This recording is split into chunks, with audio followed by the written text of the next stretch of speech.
지금 트럼프 대통령이 꾸준히 우크라이나 전쟁을 종료를 시키려고 하고 있는 거긴 한데 1950년 이후 6.25 전쟁도 마찬가지고 걸프 전쟁도 마찬가지고 대부분의 국가들은 오히려 이제 전쟁이 끝나고 나면은 국방비를 증폭시키는 이슈들이 많습니다. 끝났다고 해서 이제 트럼프가 나토 국가들에게 전쟁이 끝났으니까 국방비 진액하지 마, 방위 분담비 안 내도 돼 이러지는 않습니다. 오히려 너네도 다음 준비를 해야겠지. 이번 방산에 대한 수주 모멘텀과 이런 이슈들이 단순히 테마성으로 끝나는 게 아니라 최근 하나에어로스페이스 주가가 황제주로 평가받는 이유가 무엇인가요? 결국에는 지금 우리가 이제 방산에 대한 수출 모멘텀이 굉장히 많았던 시기가 그 22년도로 아마 올라갈 수가 있을 것 같습니다. 그 당시에 또 이제 우크라이나 이제 러시아 전쟁이 발발을 했고, 뭐 중간에도 이제 하마스 이스라엘 전쟁이 있었죠. 그러면 최근엔 또 이제 인도 파키스탄 이슈가 조금 계속 이제 이슈가 되는 것 같습니다. 물론 제일 중요한 거는 최근에 유럽 쪽에 대한 국방비 증액이라 좀 볼 수가 있겠죠. 물론 이제 하나 에어로스페이스나 현대로템 같은 경우도 특히 폴란드 쪽에 대한 수출이 굉장히 큰 규모로 이제 나오다 보니까 이제 수주 잔고가 계속 쌓이게 되고 그러면서 이제 매출로 이제 하나둘씩 이제 인식이 반영이 되다 보니까 계속 꾸준히 역대급 서프라이즈가 나오지 않았나 생각하고 있습니다. 물론 최근에도 이제 LG 넥스원이 실적이 굉장히 큰 폭으로 나왔던 만큼 사실 실적에 대한 우려는 없는 것 같아요. 왜냐하면 이거는 어차피 시장에서 이미 내다보고 있는 거고 이제 하나 에어로스페이스는 최근에 루마니아도 공급 계약을 좀 맺었고 여기 유럽은 계속 꾸준히 국방비를 증액을 하고 결국에는 여기에 따라서 이런 K9 자주포나 아니면 천무 쪽에 대한 수주 잔고가 더 확대되는 아마 흐름을 좀 보고 있기 때문에 그런 측면에서 일단 하나 에어로스페이스가 그 대장주로서의 역할을 좀 하고 있지 않나 생각을 하고 있습니다. 하나에어로스페이스의 올해 전망과 주요 성장 동력은 어떻게 보시나요? 일단은 물론 우리가 최근에 나토 국방장관의 얘기를 해왔던 게 물론 이제 유럽 이제 방산 기업에 대한 경쟁력을 얘기를 해왔지만은 실질적으로 이제 현대 롭템의 K2 전차나 그리고 하나 에어로스페이스의 K9 자주포나 이제 천무 같은 경우는 이제 그에 대체할 수 있는 방산 기업은 좀 없는 걸로 지금 또 시장에서는 좀 보고 있는 것 같습니다. 그렇다면은 러시아가 이제 우크라이나 관련해서 이제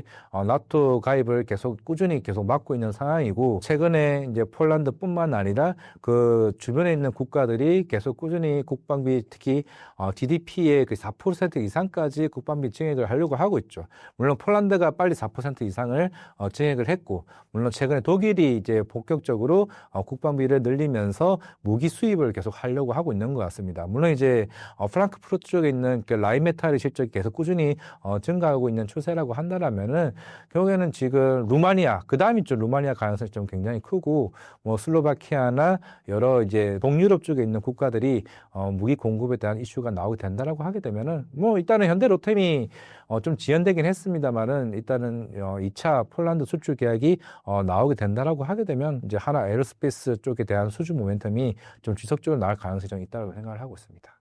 K 방산의 업황과 올해 주목할 만한 이슈는 무엇인가요? 지금 트럼프 대통령이 계속 꾸준히 우크라이나 전쟁을 종료를 좀 시키려고 하고 있는 거긴 한데 우리가 1950년 이후 이제 6.25 전쟁도 마찬가지고 예전에 걸프 전쟁도 마찬가지고 그런 흐름을 보게 되면은 대부분의 국가들은 오히려 이제 전쟁이 끝나고 나면은 오히려 이제 국방비를 더 증폭시키는 이슈들이 더 많습니다. 뭐 끝났다고 해서 이제 트럼프가 나토 국가들에게 이제 전쟁이 끝났으니까 너네 이제 국방비 증액하지 마, 방위 분담비 안 내도 돼 이러지는 않습니다. 오히려 너네도 다음을 위해서 준비를 해야겠지 이런 측면이 있는 상황이기 때문에 아마 본격적으로 여유 있는 상태에서 국방비를 증액할 가능성이 굉장히 많다라고 좀 본다라고 하게 되면은 이번 방산에 대한 이게 수주 모멘텀과 이런 이슈들이 단순히 테마성으로 끝나는 게 아니라 전 세계적으로 글로벌에 대한 조금 그런 전쟁에 대한 위기감이 이번 인도 파키스탄 물론 이제 그 다음에 또 중국 대만 얘기 나오고는 있겠죠. 물론 일각에서는 중국 대만까지는 안 간다라고 보고는 있겠지만은 이 시장에서 나오는 위기감 자체를 위해서라도 유럽뿐만 아니라 특히 중동 국가들도 그런 무기 수입에 대한 니즈가 생각보다 좀 많아질 수 있다고 좀 보고 있습니다. K 방산이 글로벌 경쟁에서 유리한 이유는 무엇인가요? 물론 이제 우리가 처음 이게 2년 전에 방산 수출 모멘텀이 본격적으로 나왔을 때는 일단은 저가 공세 아닌가 이런 생각도 해볼 수 있을 거예요. 충분히 그럴 수 있죠. 당연히 미국에 있는 그런 프리미엄급 무기들 같은 경우는 워낙 가격이 굉장히 비싸기도 하고, 특히 우리나라는 이제 처음에는 저가 공세기도 했지만은 결국에는 전 지리적인 이한이 좀 굉장히 크다라고 좀 볼 수가 있을 것 같습니다.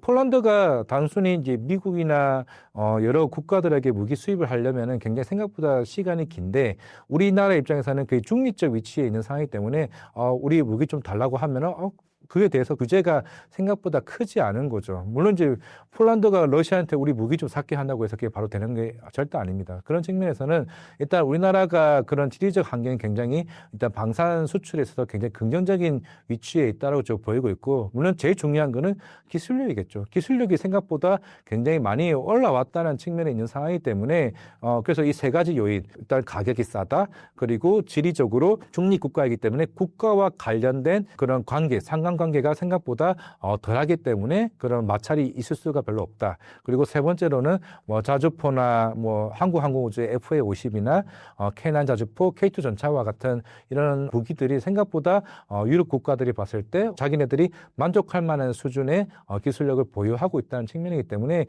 그래서 2차 계약이 나오고 2차 계약이 나오면서 대량 주문들이 좀 나오지 않았나 생각을 하고 있습니다.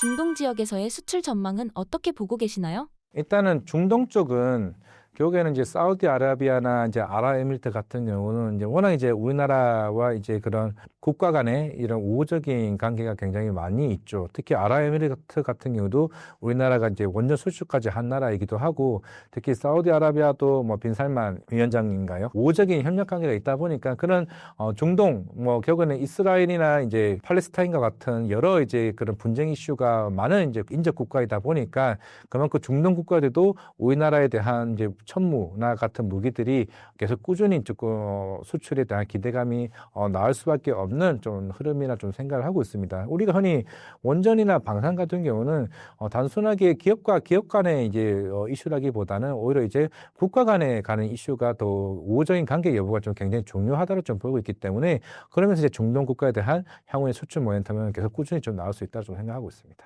올해 K 방산 전망과 주목할 만한 주식 또는 섹터는 무엇인가요? 예전에 현대로템이 4분기 실적 발표를 하고 나면서 루마니아 축구단을 인수를 했죠. 굉장히 뜬금없기는 하겠지만은 결국에는 있는 방산 쪽이라는 거는 국가 간의 산업에서 굉장히 우호적인 협력 관계가 좀 중요하다라고 보고는 있습니다. 상반기 때 일단 마무리를 지어야 될 게 결국은 현대로템과 폴란드와 2차 계약이 얼마만큼 큰 규모가 나올 수 있을 거냐. 물론 2조짜리 수도 있고 5조짜리 수 있다는 생각을 하고 있는데, 이게 마무리가 되게 되면은 그 다음에 이제 슬로바키아가 될 것이고 그 다음에 루마니아로 좀 볼 수가 있을 걸로 보고 있습니다. 그러면은 대부분의 지금 동유럽 국가가 수출 모멘텀이 남아있다라고 하게 되면, 그러면 그 하반기 때는 어디냐. 트럼프 대통령이 지금 어느 정도 계속 꾸준히 여러 우크라이나 관련 이슈가 마무리가 좀 되어가고 있는 상황이고, 당연히 푸틴과 젤렌스키와 관련된 휴전과 관련 이슈가 있긴 하겠지만은 이 협상에 대한 마무리가 좀 단계에